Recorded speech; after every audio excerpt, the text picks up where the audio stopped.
Let yourself grow still now. There is nothing more the day needs from you, and nothing more you need to give it. Whatever happened today is already behind you, drifting away the way a tide draws back from a long, quiet shore, taking the day's small stones and footprints with it. You can let it go. You can let your shoulders soften and your hands fall open, and your breath grow slow and deep and even, like the slow breathing of the sea. Listen if you like, but you do not have to listen closely. The story I am going to tell you tonight is an old one from the islands of Japan, and it is a slow story, an ocean story, and it asks nothing of you at all except that you rest. You do not need to follow every word. You do not need to remember a single thing. These words are only a soft path laid down across the water for you to drift along until sleep finds you. And you are welcome to fall asleep at any moment, whenever it comes. If your mind wanders away from my voice, let it wander. If your thoughts begin to dissolve, let them dissolve. That is exactly what is meant to happen here. Tonight we are going to the edge of the sea. Picture a small fishing village a very long time ago, on the coast of an island held in a wide blue ocean. The houses are low and weathered, with roofs that have known 1,000 storms and stood through every one of them. Nets hang drying in the salt air. Wooden boats rest pulled up on the sand, and the smell of the sea is everywhere, clean and deep and old. And running along the front of it all, between the village and the water, there is a long, pale curve of beach, where the small waves come in and go out, in and out, all day and all night, without ever once growing tired. That sound, the soft, endless folding of the waves, is the sound underneath this whole story. Let it be the sound underneath your sleep tonight too.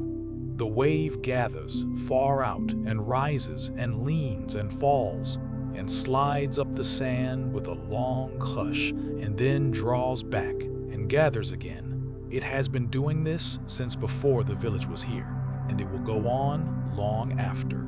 There is a great calm in that. The sea does not hurry. The sea is never finished and never anxious to be. It only breathes in and out, the oldest patient breath there is. Let that sound settle into you for a moment before we go any further. The wide, quiet sea under a wide, quiet sky. The long, pale beach. The low houses with their 1,000 storms behind them. There is no danger in this place tonight, and no hurry, and nothing waiting that needs your worry. There is only the village asleep by the water, and the moon laid soft across the waves, and the tide coming gently in. You are allowed here to put everything down, the weight you have been carrying all day. Set it on the sand and let the tide take it. It is not yours to hold tonight. In that village there lived a young fisherman, and his name was Urashima Taro. He was a gentle soul, well liked by all who knew him. The sort of person who is kind without thinking about it, the way some people simply are.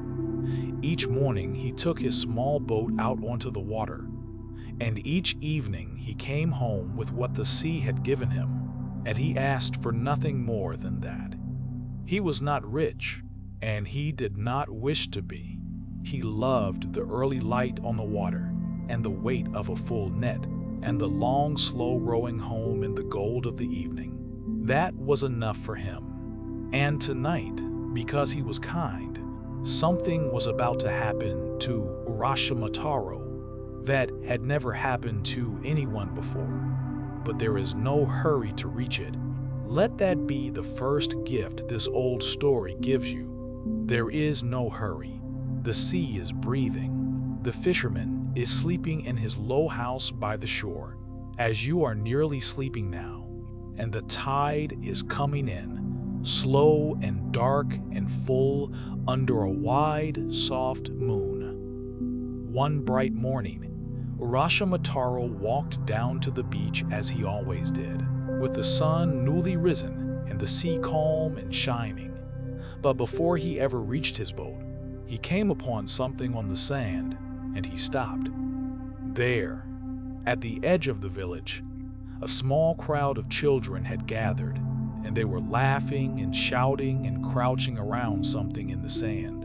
Urashima Taro came closer to see, and his gentle heart went still. The children had caught a turtle, a small sea turtle, who must have come up onto the beach and been too slow to make its way back to the water. And now the children had it, and they were poking at it with sticks and turning it over and tugging at its flippers, the way children sometimes do without quite understanding that the thing beneath their hands can feel. The turtle had drawn itself in as far as it could, its small head tucked low, and it could not get free, and it could not get back to the sea. And Urashima Taro, looking at it, felt the simplest and oldest feeling there is, the feeling of not wanting another creature to suffer. So he spoke to the children, gently, the way he did everything. He did not scold them or frighten them. He only knelt down beside them in the warm sand and said, in a kind voice, that the little turtle was a living thing, and that it was far from its home in the deep water, and that it must be very frightened. And would they not let it go? The children looked at him, and because he was kind and not angry, they listened. But the turtle was theirs now, they said, fair caught, and they did not want to simply give it up. So Urashima Taro, smiling, reached into his clothes and brought out a few coins, the small money he had, and he offered to buy the turtle from them so that they might have something to be glad of, and the turtle might have its life. And the children, delighted, took the coins and ran off laughing down the beach. And Urashima Taro was left alone with the turtle in the bright morning quiet. He picked it up very carefully in both his hands. It was heavier than it looked, and cool, and its small dark eyes looked up at him, blinking, alive. He held it for a moment, and he felt the slow life in it, the quiet breathing of a creature that wanted only to go on living, the same as any creature, the same as you and me.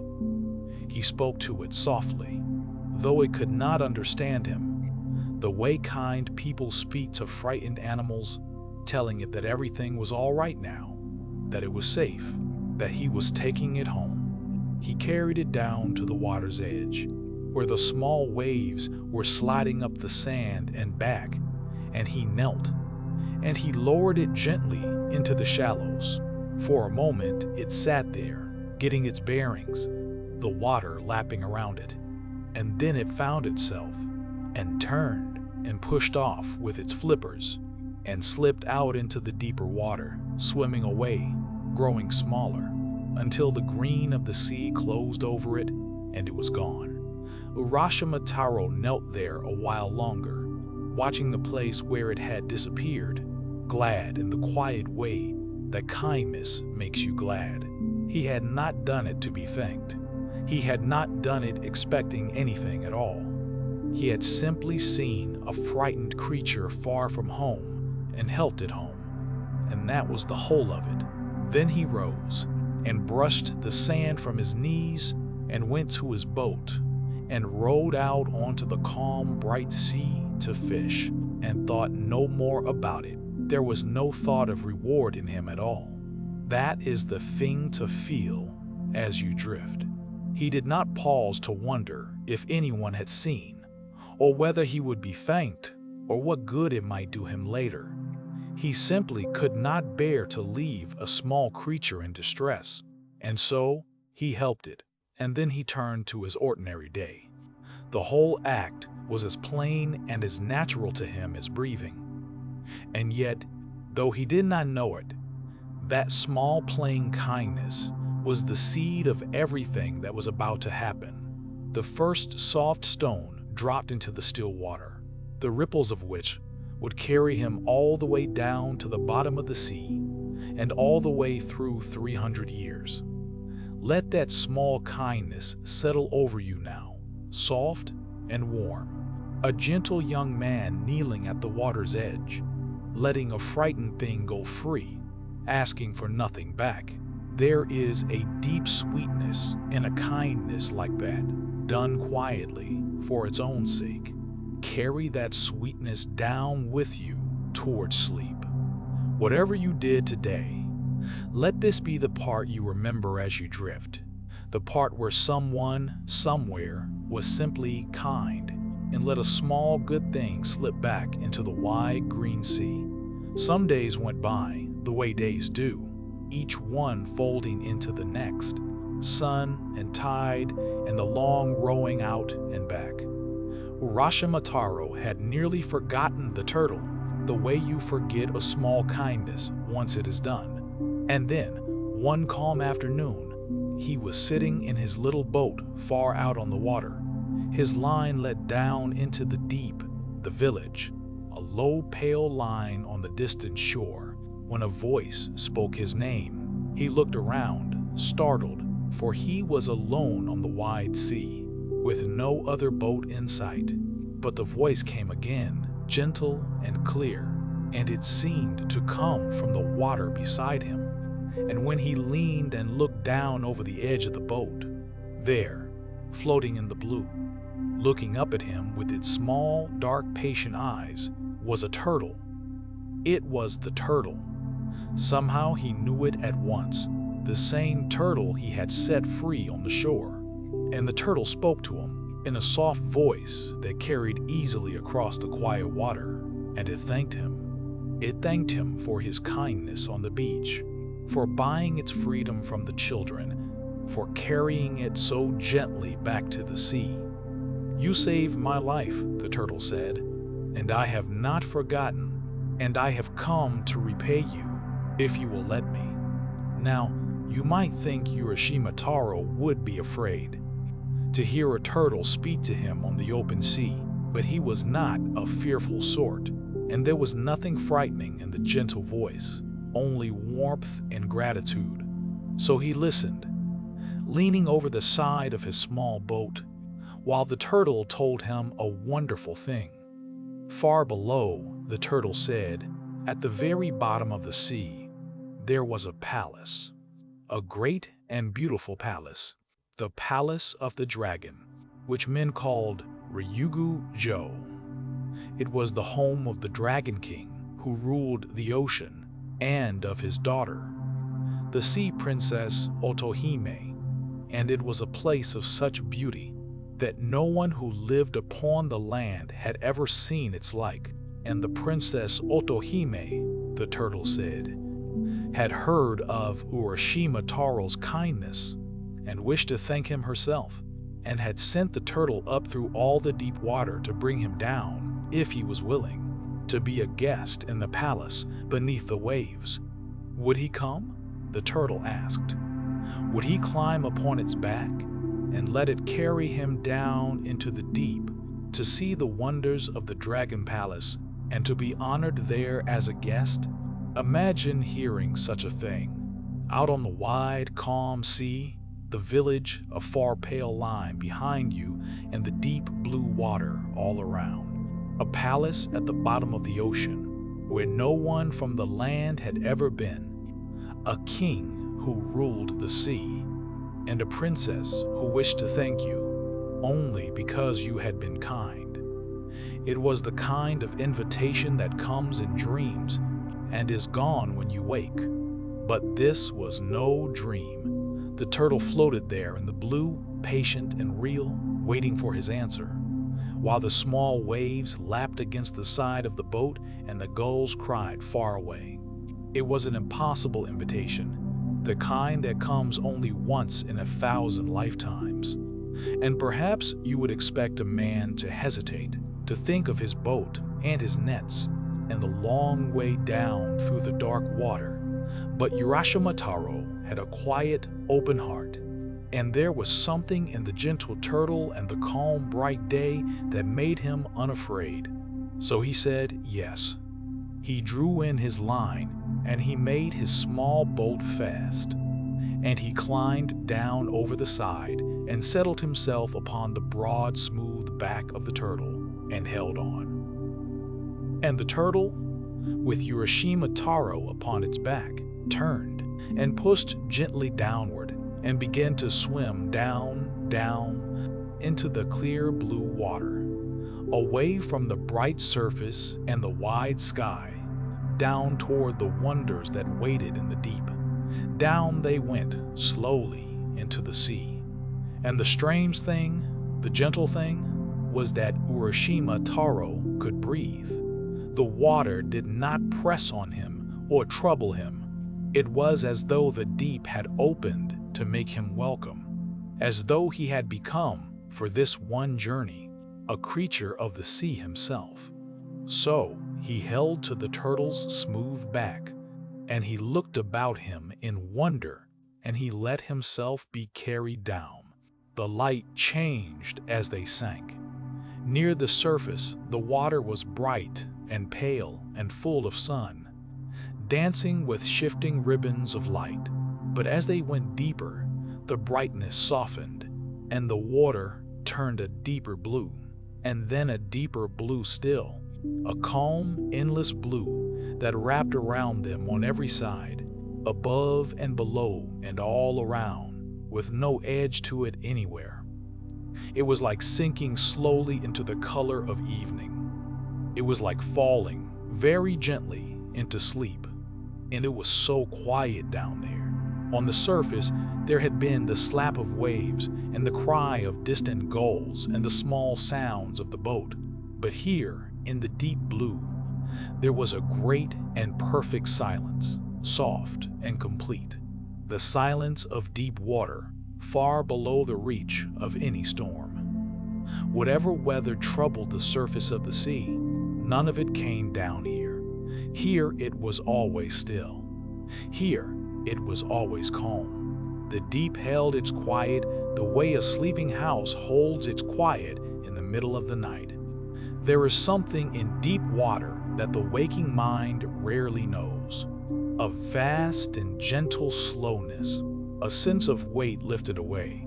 Up on the land, the body is always holding itself up, always braced against the pull of the ground. But down here, in the deep, Urashima Taro felt weightless, held on every side by the soft, cool water, carried without effort, neither rising nor falling, but simply drifting, suspended in the great blue calm. It was the feeling of being completely supported, completely held, the way a child is held, the way the very tired are held by their beds at the end of a long day. Nothing pressed on him, nothing pulled at him. He floated and was carried and let go. As they sank, the sea grew full of gentle life. Schools of silverfish drifted past, turning all together, flashing once and then gone. Slow jellyfish floated by like soft, pale lanterns, trailing their long threads, pulsing gently in the blue. Far off, great shapes moved through the dim water, unhurried, peaceful, going about the ancient business of the sea. And everywhere, there was a faint, soft light that seemed to come from nowhere and everywhere at once, a blue-green glow that grew stronger as they went deeper, so that the deep was never truly dark, only dim and gentle and calm. Urashima Taro rode through all of it in wonder, holding lightly to the turtle's back, asking nothing, hurrying nowhere. There was no fear in him now, only a deep peace, the peace of being carried, of being taken somewhere by someone who knew the way, so that he did not have to find it himself. He could simply rest and look and let the deep blue water flow past him and trust that he was being carried safely down. Feel that with him now, as you lie there in the dark, The feeling of being carried gently down into something deep and calm and quiet. You do not have to swim. You do not have to find the way. Something steady and kind is carrying you down past the bright, restless surface, down into the still blue deep where no storm reaches, down toward a place of rest and welcome. You can let your held breath out slow. You can let yourself sink. You are being carried, and you are safe. And all you have to do is let the deep blue water close softly over you. And then, far below, a light began to gather in the deep. Not the soft glow of the water, but a warmer light, a golden light, rising up to meet them out of the blue. And as the turtle carried Urashima Taro down toward it, the light grew and spread and took on shape, and Urashima Taro saw, rising before him out of the floor of the ocean, the most beautiful thing he had ever seen: the Palace of the Dragon, Ryugu-jo. It was vast, and it was lovely beyond telling. Its walls were built of coral, white and rose and pale gold, and its roofs were tiled with mother of pearl that shimmered with every color, shifting and gleaming in the deep blue water. There were great gates of pink and white coral, and long curving bridges, and towers that rose up into the blue, and everywhere a soft, warm light glowed from within, as though the whole palace held a gentle fire of its own. Pearls and shells and bright stones were set into its walls, catching the light and scattering it, so that the whole great place glimmered and shone like something out of a dream. And around it, instead of gardens, there were gardens of the sea, forests of coral in every soft color, meadows of swaying seagrass that bent and rippled in the slow currents, anemones that opened like flowers. Fish of every color drifted through it all, like birds through a garden in the air, slow and bright and unafraid. It was a garden and a city and a palace all at once, and all of it lay deep and still at the bottom of the sea, glowing gently in the quiet blue, a place no storm had ever touched and no sorrow had ever reached. He could have looked at it for 100 years and not seen all of it. Everywhere his eye fell, there was some new soft wonder, some new gleam of pearl, some new color of coral catching the gentle light, some new garden of swaying sea flowers opening slowly in the current. And over all of it lay that deep ocean stillness, that perfect quiet of the far down deep, so that the whole shining city seemed not so much a busy place as a place of rest, a place that had been waiting, calm and patient and unchanging, since long before he was born, and would go on waiting, calm and unchanged, long after. The turtle carried Urashima Taro down to the great coral gates, and there it set him gently upon his feet, on a smooth floor of pale shining shell. And there, waiting to receive him, were the servants of the palace, fish folk and sea creatures of all kinds, who bowed to him low and welcomed him with great honor, as though he were a king, and not a poor fisherman from a small village on the shore. They had been expecting him. They were glad he had come. Urashima Taro stood among them, hardly able to believe what his eyes were showing him. Soft golden light all around him, and the great palace rising above him into the blue. And then, through the shimmering crowd, someone came toward him, walking slowly, and the servants drew back and bowed lower still.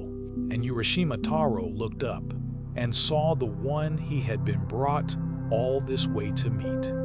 She was the Princess Otohime, the daughter of the Dragon King, and she was as beautiful as her palace. She came toward Urashima Taro, robed in flowing silks the color of the sea, blue and green and silver, that drifted and rippled around her as though she moved through the water. Still, even here, her hair was long and dark and gleaming, and her face was gentle and kind and full of a quiet light. And when she smiled at him, all his shyness fell away. She welcomed him warmly, and she thanked him herself in her own soft voice for the kindness he had shown to the turtle on the shore. For the turtle, she told him, was a creature of her own palace, and she had been grieved to learn of its trouble on the beach, and overjoyed when he set it free. To thank you, she said, I have brought you down to my father's palace to be our honored guest and to rest here as long as you wish, in the deep where nothing can trouble you. Be welcome, Urashima Taro. Everything here is yours. And so began a time of such peace and such gentle happiness that Urashima Taro could hardly have imagined it. The Princess Otohime took him through the great palace and showed him all its wonders, room after lovely room, each more beautiful than the last. And she led him out into the gardens of the sea and walked with him among the coral and the swaying grass, and they talked and they laughed softly, and the hours went by like a quiet song. And slowly, in that gentle place, all the small cares that Urashima Taro had carried with him from the land began to loosen and fall away. The little worries of a fisherman's life, the weather and the catch and the long hours, the aches of the body and the frets of the mind, all of it softened and dissolved in the warm, golden calm of the palace. The way a knot of salt dissolves slowly in still water. He could not even quite remember, after a while, what it had felt like to worry. Here, there was nothing to worry about. Here, he was safe and welcome and at peace, and the soft hours carried him along like a leaf upon a slow and gentle stream. There was feasting in the palace, gentle and unhurried. Food laid out more beautiful and more delicious than anything Urashima Taro had ever tasted on the land. There was music, soft and strange and lovely, drifting through the coral halls. And there was the famous wonder of Ryugu-jo, the wonder that the old tellers always spoke of.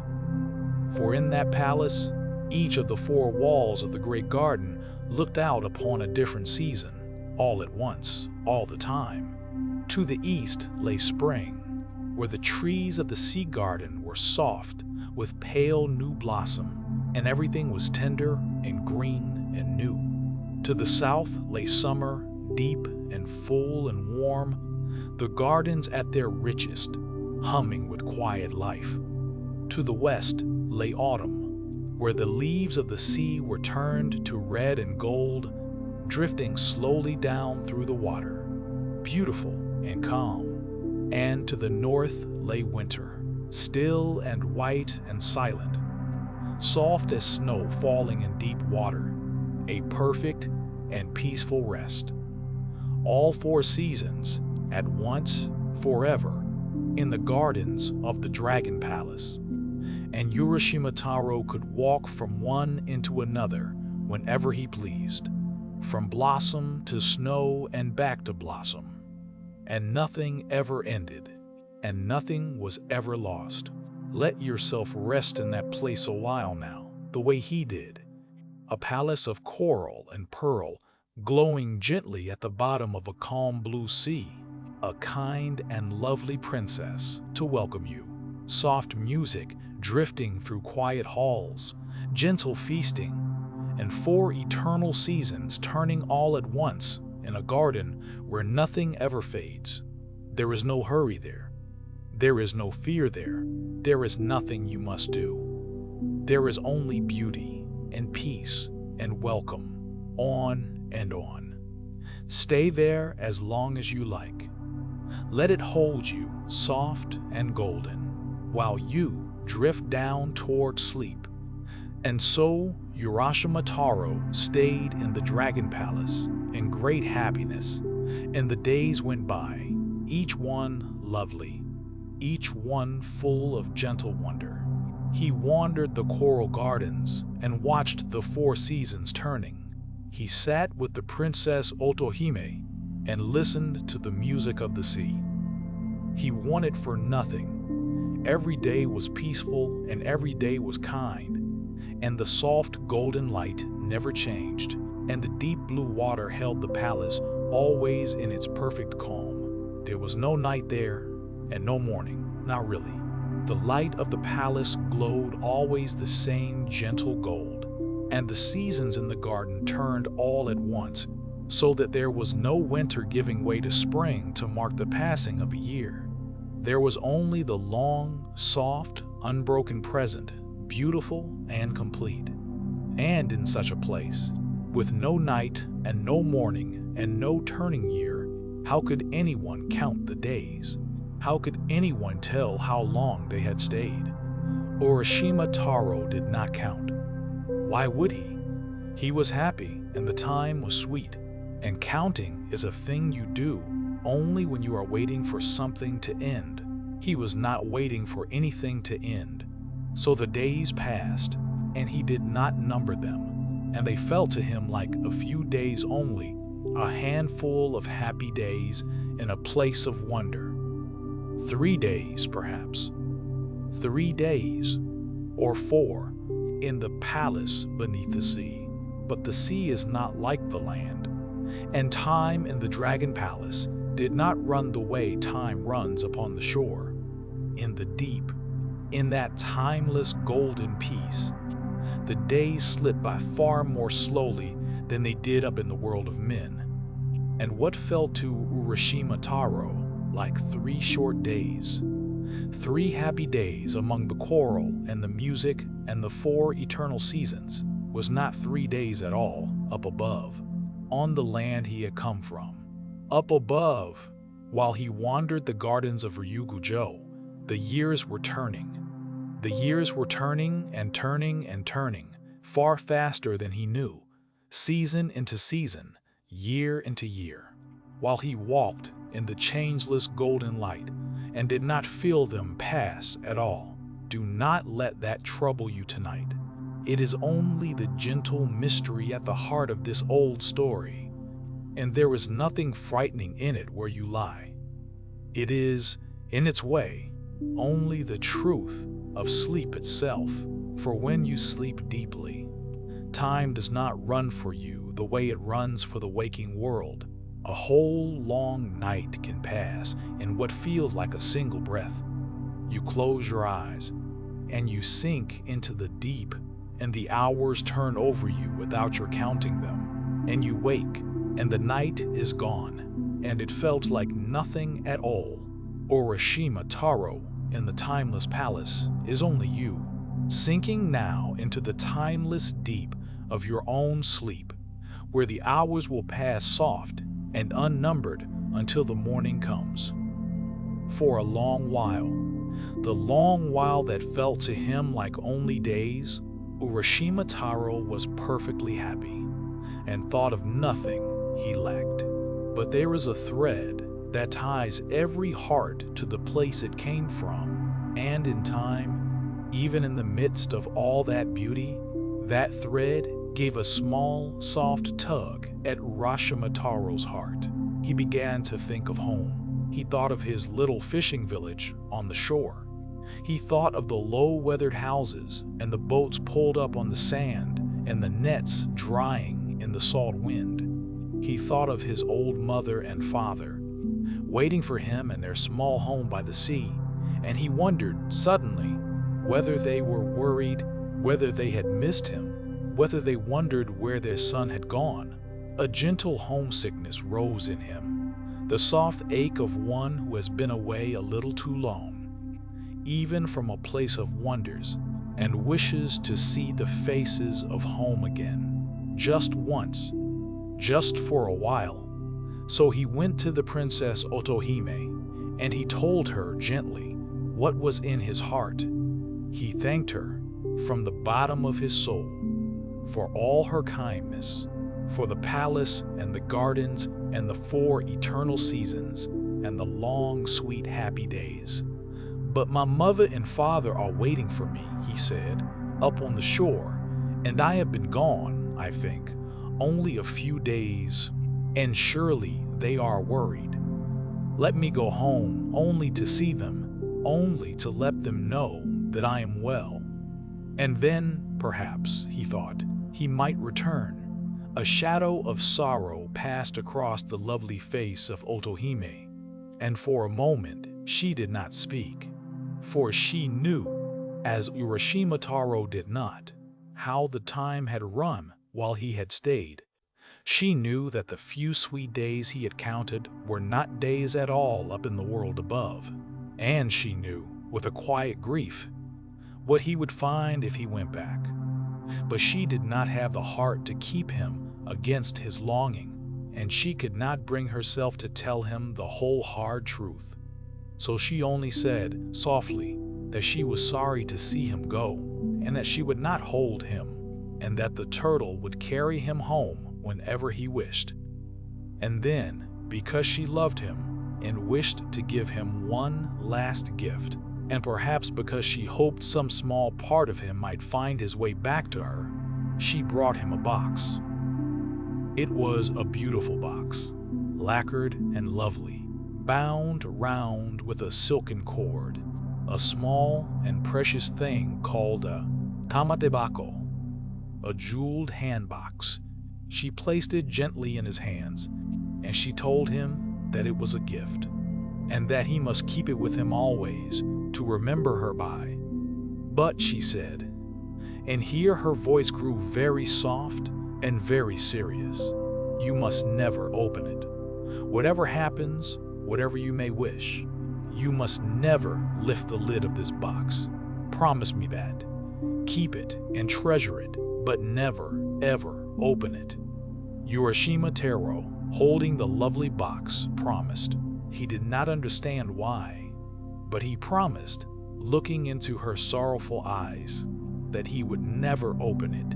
And he thanked her once more and said his farewells, gentle and sad, to the princess and to the shining palace and to the 4 turning seasons. And then he went down to the great coral gates, where the turtle was waiting for him, and he climbed once more upon its broad, smooth back, holding the box carefully against his heart.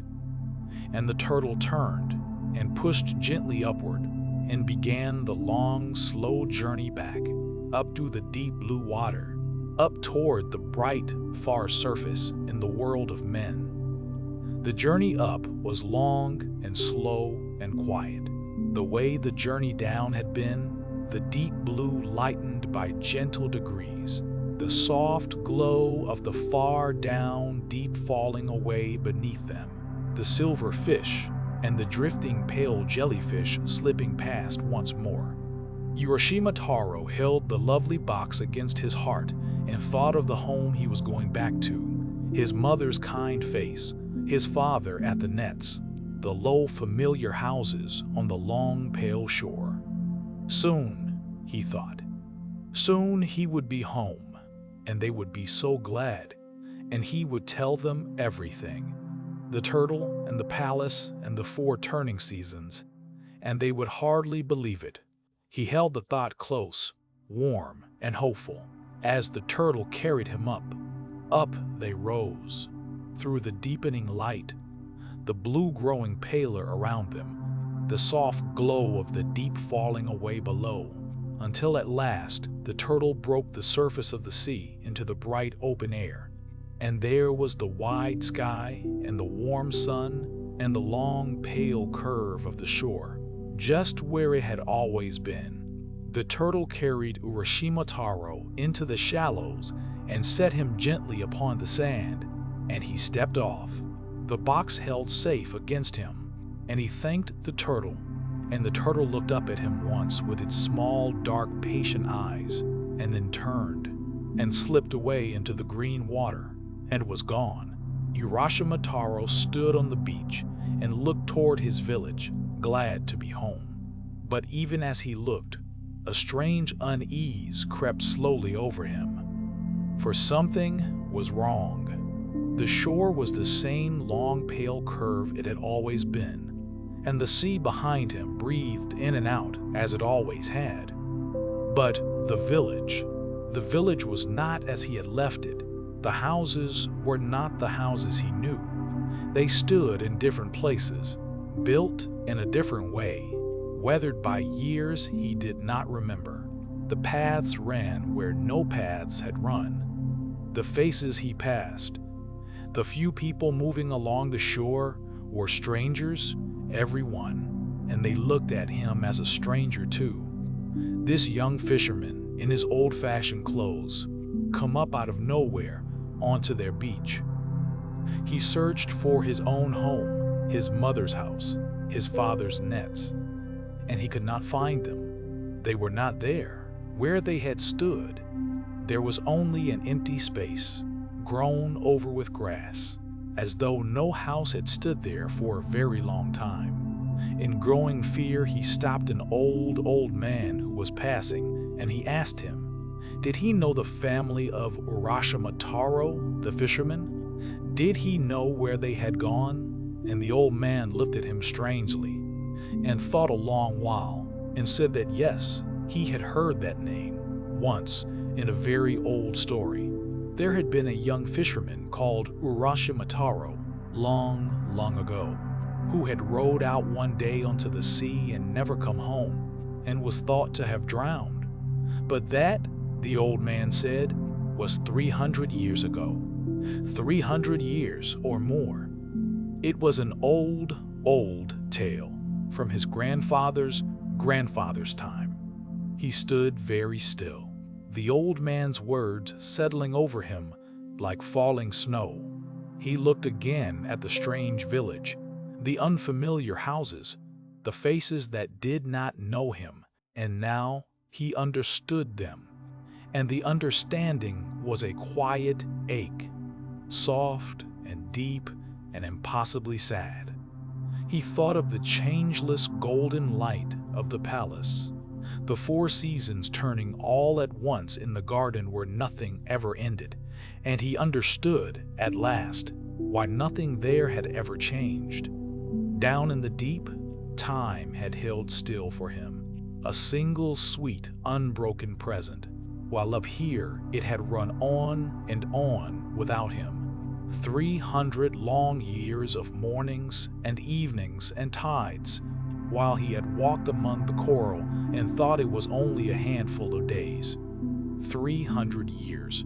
Urashima Taro stood on the shore in the bright sun, and the truth came over him, slow and cold and quiet as a rising tide. The few sweet days he had spent in the Dragon Palace had been 300 years up here in the world of men. His mother and father were long gone. Everyone he had ever known was gone. Gone for centuries, dust and memory. While he had walked among the coral gardens and thought only a handful of days had passed, he was a stranger now in his own home, the last of his world, alone on a shore that did not remember him, and in his grief and his confusion, hardly knowing what he did. Urashima Taro looked down at the lovely box in his hands, the tamate bako, the last gift of the princess Otohime. He had promised never to open it. But everything was gone, and he was lost and alone and full of sorrow. And some small, desperate part of him hoped, perhaps, that the box held an answer, a way back, a comfort, something. And so, there, on the empty shore, he forgot his promise. And he untied the silken cord, and he lifted the lid. Out of the box there rose a soft white cloud, a thin curl of pale smoke, drifting up into the bright air. And that was all. Only a little cloud, rising and spreading, and floating gently away on the sea wind, out over the water, until it was gone. Urashima Taro watched it go, and he did not understand. But the box, you see, had held his years, All the long years that the sea had kept from him, all the time that had passed while he stayed young and happy in the deep. The princess had gathered up and sealed away inside it, so that her gift could keep him young. And now he had opened it, and his years had found him at last, all of them at once, drifting away on the wind. And as the little cloud floated off across the sea, the old tellers say, a gentle change came over Urashima Taro, there on the quiet shore. It did not hurt him. It was soft and slow and almost kind. His dark hair turned slowly to white, like snow falling on deep water. The long centuries settled gently over him, the way evening settles over a wide field, until at last all his stolen years had come home to rest in him, and the young fisherman who had been so kind so long ago grew old and peaceful as the soft white cloud drifted away over the sea toward the place where the Dragon Palace lay, deep and shining and changeless far below. Let there be no fear in it for you tonight, only the soft, melancholy wonder of it, gentle as mist on the water. For this is the deep, quiet thing the old story holds, and you do not have to grasp it, only let it carry you down. Time passes, soft and strange and beyond our counting, like the tide that comes and goes upon the shore. And there is a peace in laying down our years at last and letting them drift away on the wind. The sea breathes on, in and out, as it always has. The Dragon Palace shines on, deep below, changeless and calm. And the kind young fisherman is at rest at last, his long years home, his story finished, gentle to the very end. So let your own years be set down now. Just for tonight, you do not have to hold any of them. Let the day, and all your days, drift soft as a white cloud out over the dark water, and let yourself sink, slow and easy, down past the bright, restless surface, into the still blue deep where no storm reaches, where the light is soft and golden, where you are carried and welcomed and held. The sea is breathing, the palace is shining far below. The little waves come in and go out, in and out, on the long pale shore, and there is nothing left for you to do at all. Sleep now. The tide is full, the deep is calm. Good night.